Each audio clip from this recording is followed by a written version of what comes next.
जय जय रघुवीर समर्थ. विनायक महाराज मसूरकर ज्यांनी या मसूराश्रमाची स्थापना केली. मूळचे मसूरचे 11 मारुती समर्थ स्थापित, त्या समर्थ स्थापित 11 मारुतीपैकी मसूरच्या मारुतीचं ज्यांच्याकडे महंती होती असे विनायक महाराज मसूरकर यांनी स्वातंत्र्यपूर्व काळामध्ये आपल्या हिंदू बांधवांवरती जे अत्याचार होत होते आणि त्यांना परधर्मामध्ये परधर्म स्वीकार करून धर्मांतरणाचं मोठं षडयंत्र चालू होतं, ते थांबवण्याकरता आश्रम सोडून त्यांनी संपूर्ण महाराष्ट्र पिंजून काढला. 1926-28मध्ये त्यांनी गोव्यामध्ये जाऊन त्या तिकडे झालेले ख्रिश्चन म्हणजे गोव्यामध्ये मोठ्या प्रमाणावरती हिंदूंना बाटून त्या ठिकाणी ख्रिश्चन झाले होते, त्यांना 1928मध्ये त्यांनी हिंदू धर्मामध्ये परत आणलं. मोठी चळवळ सुरू होती. सातारा, पुणा, त्यानंतर नगर, जळगाव वेगवेगळ्या भागामध्ये सतत जाऊन त्या ठिकाणी होणारे मुसलमानांचे हल्ले आणि मुसलमानांच्या माध्यमातून होणारे परावर्तन म्हणजे धर्मांतरण हे थांबवण्याचं काम महाराजांनी खूप मोठ्या प्रमाणावर केलं. असंच ते फिरत असताना ते नर्मदेच्या किनाऱ्यावरती गेले आणि नर्मदेच्या किनाऱ्यावरती तिथे मंडलेश्वर या गावामध्ये, महेश्वर हे अहिल्याबाई होळकरांचं राजधानी, त्या ठिकाणून पुढे मंडलेश्वर आहे नर्मदा किनाऱ्यावरती. त्या ठिकाणी नर्मदा किनाऱ्यावरती मंडलेश्वरला त्यांचं काही दिवस वास्तव्य होतं. त्या ठिकाणी तुळापूरकर घराण्यातले ही मंडळी तिथे राहत होती. त्यांचं मामाचं आजोळ तिथे समोर होतं. कवीश्वरांचा वाडा म्हणून तिथे होता. त्या कवीश्वरांच्या वाड्यामध्ये हे ब्रह्मचारी विश्वनाथजी महाराजांपासून अवधूत शास्त्री, आता असलेले चंद्रशेखरजी, ही सगळी मंडळी लहान लहान मुलं त्या ठिकाणी त्यांच्या आईवडिलांसोबत राहत होती. त्यावेळेलाच मसूरकर महाराज तिथे गेले होते आणि त्या मसूरकर महाराजांना कडे प्रभावित होऊन त्यांनी विश्वनाथजींना त्यांच्या धर्माच्या कार्यामध्ये अर्पण करून घेतलं. आणि त्यावेळेला त्यांचं वय हे 8-10 वर्षाचं होतं आणि 8-10 वर्षाच्या वयामध्ये मसूरकर महाराजांबरोबर धर्माचं कार्य करण्याकरता एक लहानसा मुलगा त्या ठिकाणून आपलं घरदार सोडून बाहेर आला आणि त्यानंतर संपूर्ण आयुष्य त्यांनी ब्रह्मचारी राहून ह्या कार्यामध्येच संपूर्ण आयुष्य व्यतीत केलं. ह्या कार्यामध्ये करताना शिक्षण घेतलं. ते आश्रमाच्या कार्यातून काम करता करता शिक्षण घेतलं. त्यांचं इंग्रजी वक्तृत्व खूप चांगलं होतं. त्यांचं इंग्रजी संभाषण चांगलं होतं. इंग्रजीतून मसूराश्रम पत्रिका त्यांनी भविष्यामध्ये पुढे काढली होती. अशा प्रकारचं कार्य त्यांनी केलं होतं. आणि एवढंच नाही तर मुसलमानांच्या ठिकाणी आतमध्ये जाऊन लव जिहादच्या केसेस होत्या. ह्या लव जिहादच्या केसेसमध्ये त्या मुलींना सोडून आणून त्यांना सुरक्षित स्थानी ठेवून त्यांचं शुद्धीकरण करून परत त्यांच्या आईवडिलांकडे सुपूर्द करणं आणि त्यानंतर भविष्यामध्ये त्यांचं परत लग्न करून देण्याचं काम ब्रह्मचारी विश्वनाथजी महाराजांनी या ठिकाणी मसूराश्रमात केलं होतं. विनायक महाराज मसूरकरांनी जी शिक्षण दिलं, धर्माच्या करिता आम्हास जगती रामाने धाडी येले, ऐसे जाणूनी राम भक्ती करिता ऐश्वर्य हे लाभले, आता धर्मसख्या तुझ्या पुढती हा नम्रत्वतेने असे, इच्छा हो जशी मानसी करीत असे, हा देह तुझा असे. हा देह समर्पित करून आपलं तन मन धन संपूर्ण हे धर्माच्या कार्याकरता लावून धर्माच्या करता आपला जीवन आहे, धर्माच्या करताच आपल्याला परमेश्वराने पाठवले आहे, ही भावना मसूराश्रमाच्या प्रत्येक अनुयायामध्ये दृढ होती. आणि म्हणून अनेक वर्षापासून या ठिकाणी ब्रह्मचारी विश्वनाथजींच्या बरोबर दत्तमूर्ती, वामनमूर्ती, हरिहर महाराज, शिवराम स्वामी या अशा अनेक ब्रह्मचारी मंडळींनी ह्या मसूराश्रमाची धुरा वाहिली. ब्रह्मचारी विश्वनाथजींनी ज्यावेळेला नंतर हा मसूराश्रमाचा कारभार सांभाळला त्यावेळेला विश्व हिंदू परिषदच्या राम जन्मभूमीच्या आंदोलनामध्ये खूप मोठा त्यांचा सहभाग होता. अयोध्येवरनं पहिली एक रथयात्रा निघाली, कोल्हापूरवरनं पहिली एक रथयात्रा निघाली अयोध्येला जाण्याकरता. त्याच्यात 25 मोटरसायकल स्वार आणि एक रामाचा रथ होता. त्याचं उद्घाटन ब्रह्मचारी विश्वनाथजी महाराजांनी कोल्हापूरमध्ये केलं. आणि सलग 2 दिवस मी सुद्धा त्यांच्याबरोबर त्यावेळेला त्या रथामध्ये होतो. सलग 2 ते 3 दिवस हा साताऱ्यापर्यंत येईपर्यंत ह्या रथामध्ये प्रत्येक ठिकाणी अयोध्येच्या राम मंदिराच्या मुक्तीसाठी ही त्यांनी दिवस रात्र एक करून भाषणं केलीत. रात्री 11 वाजेपर्यंत सभा चालत होत्या आणि त्याच्यात कुठेही न थकता न दमता त्याच स्फूर्तीने सतत ब्रह्मचारीजी आपलं गुरुजी आमचे सतत त्या ठिकाणी लोकांना मार्गदर्शन करत होते. रात्री 11 वाजता इस्लामपूरचं ईश्वरपूर म्हणून त्यांनी घोषित केलं होतं. हा माझ्यासमोरचा अनुभव आहे. आणि त्याच्यानंतर आमचा कार्यक्रम तिथे संपला 12-1 वाजता आणि दुसऱ्या दिवशी सकाळी परत पुढचे कार्यक्रम असं सलग चालू होतं. अशा प्रकारचं कार्य करत असताना रोटरी क्लब असेल, त्या ठिकाणचे पदाधिकारी असतील, त्यांच्याकडनं निमंत्रणं असायची. अनेक ठिकाणच्या मंदिरांच्या स्थापना करण्याकरता गुरुजींना त्या ठिकाणी बोलवलं जायचं. जळगाव असेल, धुळे असेल, नाशिक असेल, अनेक ठिकाणी रामाची मंदिरं उभारली जायची किंवा मारुतीची मंदिरं उभारली जायची, तर गुरुजींचं नाव पहिल्यांदा असायचं. आणि गुरुजी ब्रह्मचारी विश्वनाथजी महाराजांच्या हस्ते त्या ठिकाणी प्राणप्रतिष्ठा हा कार्यक्रम त्या ठिकाणी होत असे. अशा प्रकारचं कार्य मसुराश्रमाचं धुरा वाहण्याचं काम ब्रह्मचारी विश्वनाथजी महाराजांनी सातत्याने केलं.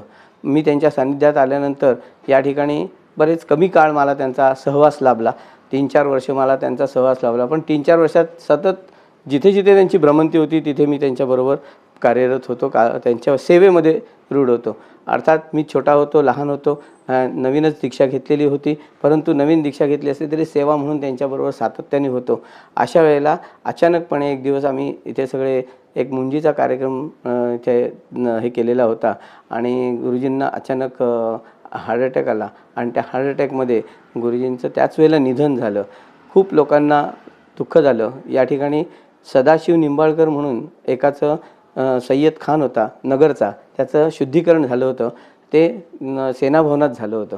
म्हणून सेनाभवनामध्ये बाळासाहेब ठाकरेंची फार घनिष्ठ संबंध त्यांचे होते. अनेक राजकीय लोकांशी घनिष्ठ संबंध होते. पण बाळासाहेब ठाकरे त्यावेळेला त्यांच्या अंतिम संस्काराला मसुराश्रमामध्ये हजर झाले आणि या ठिकाणीच त्यांचं अंतिम संस्कार झाले. असे अनेक विषय त्यांचे सांगता येतील की ह्या विषयातून आपण ब्रह्मचारी विश्वनाथजींचं जे चरित्र होतं ते चरित्र फार गहन आहे. खूप केलेला त्यांनी त्याग आहे. त्याच्यातून त्यांनी कोणताही स्वतःचा स्वार्थ साधला नाही. संपूर्ण जीवन हे धर्माच्या कार्याकरताच वाहून दिलं होतं. असं व्यक्तिमत्व ब्रह्मचारी विश्वनाथजी महाराजांचं होतं. जय जय रघुवीर समर्थ. विशेष हां आव्हान या कारणासाठी पॉलिटिक्स बाजूला हिंदू आत्ता सध्या हो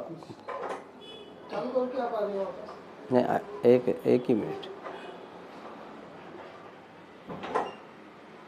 सुरू आहे ना. आज काळाची गरज आहे की हिंदू धर्म हा आपल्या भारतामध्ये एकमेव राहिलेला आहे. बाकी जगामध्ये जेवढे काही देश आहेत ह्या देशामध्ये एकतर इस्लामिक कंट्री आहेत आणि दुसऱ्या युरोपियन कंट्रीमध्ये ख्रिश्चनिटी आहे. आज ख्रिश्चन आणि मुसलमान हे जगभर पसरलेले आहेत. असं असताना जी मूळ संस्कृती आमची हिंदूंची आहे, जी सनातन वैदिक संस्कृती म्हणून आपण जे या ठिकाणी गौरवतो आणि नुसती गौरवत नाही तर ज्याचं पृथ्वीवरती संपूर्ण राज्य होतं, त्या पृथ्वीवरती अनेक ठिकाणी मतमतांतरांमध्ये वेगळे मतं निर्माण झाल्यामुळे मुसलमान धर्म निर्माण झाला, वेगळी मतं निर्माण झाल्यामुळे ख्रिश्चन धर्म निर्माण झाला आणि ह्यांनी आक्रमण करून कोणत्याही प्रकारचं त्यांच्या मताचं वैशिष्ट्य न सांगता आक्रमण करून सगळ्या ठिकाणी धर्मांतरण केलेलं आहे. आणि धर्मांतरण करून जे हिंदू होते, मूळचे हिंदू होते, त्या सगळ्यांना ख्रिश्चन किंवा मुसलमान करत सगळे देश आज हिंदूंपेक्षा वेगळे झालेले आहेत. आज भारतामध्ये आपली स्थिती अशी आहे की पुढे येणारा भविष्यकाळ जो आहे या ठिकाणी हेच काम भारतामध्ये त्यांचं अजूनही षडयंत्र चालू आहे. आजच्या तरुणांना गरज आहे की जी काही पाश्चात्य संस्कृती आहे ह्या पाश्चात्य संस्कृतीचा अभ्यास करून ती कशी चुकीची आहे हे लक्षात घेतलं पाहिजे. आमची जी संस्कृती वैदिक संस्कृती आहे, जी समाजाचा आदर करायला शिकवते, जी संपूर्ण जातीमात्रांचा आदर करायला शिकवते, जी सगळ्या प्राणीमात्रांचा आदर करायला शिकवते, नाही सगळ्या जीवसृष्टीचा आदर करायला शिकवते, ती संस्कृती आम्हाला शिकण्याची आवश्यकता आहे, जाणून घेण्याची आवश्यकता आहे. आणि जाणून घेतल्यानंतर आज जे काही त्या परावर्तनाचे काम चाललेलं आहे, आज जे काही धर्म बदलण्याचं काम चाललेलं आहे, त्याच्यामध्ये तरुण मंडळींनी झोकून देऊन आसपास आपल्या लक्ष देऊन, जसं आपण म्हणतो की एखादा गुन्हा घडत असेल तर तो गुन्हा बघणेसुद्धा गुन्हा आहे, त्या गुन्ह्यामध्ये सामील होणेसुद्धा गुन्हा आहे. तसंच आपल्या डोळ्यासमोर आपलेच बांधव जर धर्मांतरण होऊन दुसऱ्या धर्मात जात असतील तर आम्हालाच तरुणांना त्या ठिकाणी लक्ष देणं आवश्यक आहे. ते लक्ष देऊन त्यांनी त्या ठिकाणी होणारं धर्मांतरण रोखण्याकरता जे प्रयत्न करता येतील ते सर्व प्रयत्न केले पाहिजेत. सरकारचा किंवा आपल्या संविधानाचा त्याला पाठिंबा मिळेलच. कारण धर्मांतरण विरोधी कायदा जरी नसला तर धर्म बदलण्याचा अधिकार सहजासहजी कोणाला नाही आहे. जबरदस्तीने धर्म बदलत असतील कोणी तर त्याच्यावरती कारवाई कायदेशीरसुद्धा होऊ शकते. ह्या सगळ्याचा विचार करून तरुणांनी आज हे मोठ्या प्रमाणावरती धर्मजागरणाचं काम हे आपल्या भागामध्ये केलं पाहिजे. आपण आपल्या परिसरात राहत असताना आपल्याच आजूबाजूला हे घडत असेल तर ते थांबवण्याचं काम हे प्रत्येकाची जबाबदारी आहे. कर्तव्यदक्ष नागरिक म्हणून आपण जसं देशाचं रक्षण करण्याकरता आपण काम करायचं आहे किंवा कायद्याचं रक्षण करण्याकरता काम करायचं असेल तसंच धर्माचं रक्षण करण्याकरता काम करण्याची नितांत गरज आहे आणि ते प्रत्येक तरुणांनी केलं पाहिजे. रविवार दिनांक 8 मार्च रोजी ब्रह्मचारी विश्वनाथजी महाराज जन्मशताब्दीनिमित्त गोरेगाव मसुराश्रम या ठिकाणी भव्य दिव्य असा कार्यक्रम आखलेला आहे. त्या भव्य दिव्य कार्यक्रमाचं आयोजन मसुराश्रमाची ओळख आणि ब्रह्मचारी विश्वनाथजींचं कार्य हे लोकांसमोर आणण्याचं आहे. आणि मसुराश्रमाची मुख्य ओळख आहे शुद्धीकरण. मसुराश्रमामध्ये परावर्तन करून घेण्याचं कार्य गेले अनेक वर्ष नाही अनेक दशकं चालू आहे आणि तेच कार्य आज वेगवेगळ्या ठिकाणी सुरू आहे. आपल्या ह्या 8 तारखेच्या कार्यक्रमामध्ये आपल्याला आपले अखिल भारतीय संत समितीचे महामंत्री स्वामी श्री भारतानंद सरस्वती हे आपल्याला ह्या कार्यक्रमाकरता संबोधित करणार आहेत. त्यांचं कार्य आजच्या घडीला पालघर विभागामध्ये ज्या ठिकाणी वनवासी क्षेत्र आहे या वनवासी क्षेत्रामध्ये अनेक लोकांना ख्रिश्चन करून घेण्याचं काम चालू आहे. तिथेच ते सगळ्यांना ख्रिश्चन झालेल्या लोकांना परत आपल्या धर्मामध्ये आणण्याचं काम मोठ्या प्रमाणावर करतायत आणि म्हणून त्यांना आपण या ठिकाणी निमंत्रित केलेलं आहे. सर्वांनी त्यांचं मार्गदर्शन घेण्याकरता जरूर ह्या कार्यक्रमाला यावं आणि हा कार्यक्रम ऐकून त्यांचे अनुभव जे आहेत ते अनुभव आपल्या गाठीशी बांधून घेऊन धर्मजागरणाचं काम करण्याकरता युवकांनी जास्तीत जास्त संख्येने या कार्यक्रमाला उपस्थित राहावं. जय श्रीराम.